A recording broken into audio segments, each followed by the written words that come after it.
If you get unpredictable power outages where you live, even if they're only for a couple of hours, or if you live somewhere that had a long power outage, then you have to be prepared. But if you live in a small apartment, what can you do? Today I'm going to show you a few things that I've done, and they don't require a huge investment of money or any construction. They're renter safe, and they involve solar charging. So first of all, if you live in an apartment, you have no control over the whole building structure. You can't install solar on the roof, but you can use solar in a window even though the solar is not as strong as what you would get on a roof with a bigger panel, and it's not as strong as what you would get outdoors or when you're camping or if it's mounted on a van.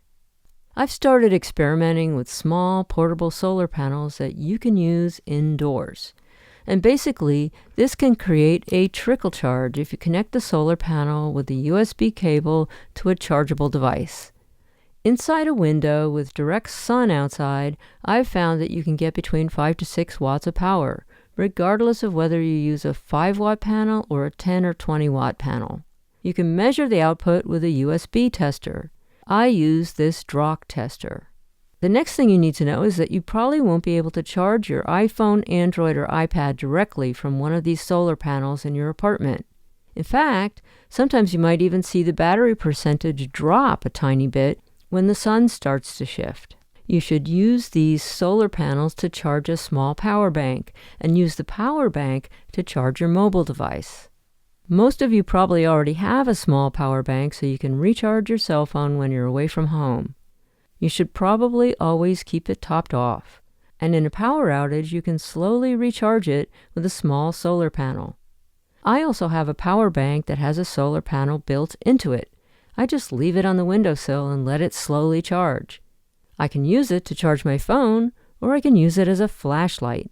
You can also use these solar panels to charge a small battery-powered fan, or Bluetooth earbuds, or a battery-powered radio, or LED lights. They won't charge as fast as they do when you have electricity, but they do work.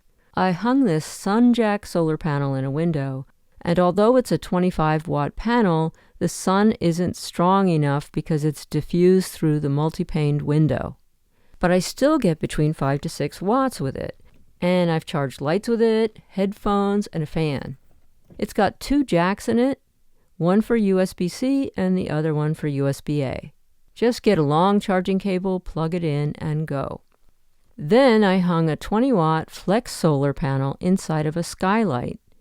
I have a small cable coming out of it that I routed near the ceiling. And now I have an LED light hanging there that I can trickle charge from the solar panel. As you can see, the light was red while it was charging, and the next day it turned green because it was fully charged. I do have a Jackery 500 power station, and it's got enough power to recharge a laptop, but I don't want to rely on it for smaller devices. That's why I think it's a good idea to use the smaller power bank for smaller things. And by the way, I also have a radio with a solar panel built into it, and I can leave that on the windowsill to trickle charge. The radio also has a hand crank on the back, in case I want to get a good arm workout. Most of these items came from Amazon. I'm not an affiliate, but I can leave some links in the description to get you started.